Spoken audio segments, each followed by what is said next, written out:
want to start off by saying that by no means do I think that what I'm saying is the exclusive interpretation of any of this. I said in another video, I don't think anyone can fully understand everything in this album other than Namjoon himself and the people who helped him with it. I'm not trying to get there. I think part of the beauty of it is what it makes us feel, what it reminds us of. So I'm going to share that, and hopefully you guys will get some thoughts along the way, and please share them in the comments because it's been so interesting hearing people say what they heard, what it made them feel, what it reminded them of. Let's start with track 1, Right People, Wrong Place. This is one of the tracks I was talking about that where there are not that many different lyrics. Right people, wrong place. It's a phrase that gets repeated a lot. It's echoey, it's distorted, and it's kind of like a meditation on a phrase. And at some point he switches it up. He starts talking about right people in right place, wrong people in wrong place, wrong people in right place.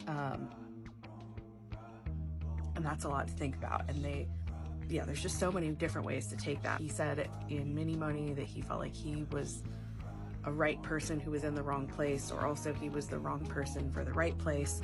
And it just broke my heart, the look on Jimin's face. 어떤 맞는 장소에 있는 잘못된 사람. 그게 무슨 소리예요? 그게 나지. You could tell it broke his heart too. The bass in this song, when it comes in, reminds me of Nirvana. This song to me sounds like it's kind of like a descent into madness, and it just keeps going. Like you descend a little bit and then it levels out and then you keep going, and the sounds just keep repeating until they stop making sense. You know, when like you read a word too many times or you say a word too loud too many times and it stops making sense? That's kind of what this song feels like to me.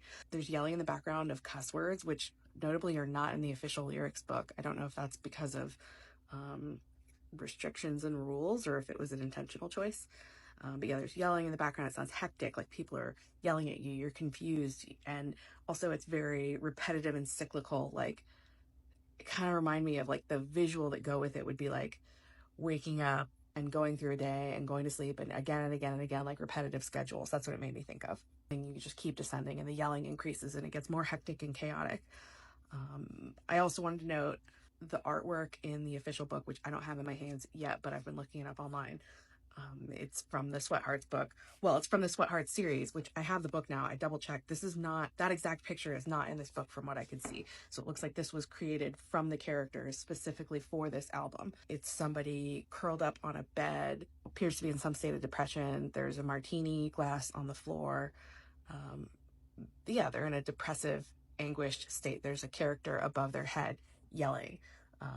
They're in a bad place. They're in a bad place, and I have felt that way before. It's just pain.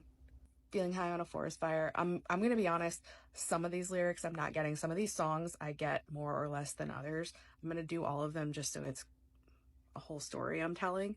I don't quite get it, and I'm trying not to take them too literally. Like I think some of this is poetry that was meant to be gotten down on a page as quickly as possible. And also we know that he didn't write all these lyrics himself. Obviously I know that he approved them and they probably said or gave the feeling he wanted to give, but I'm trying not to take them too literally as his words, if that makes sense.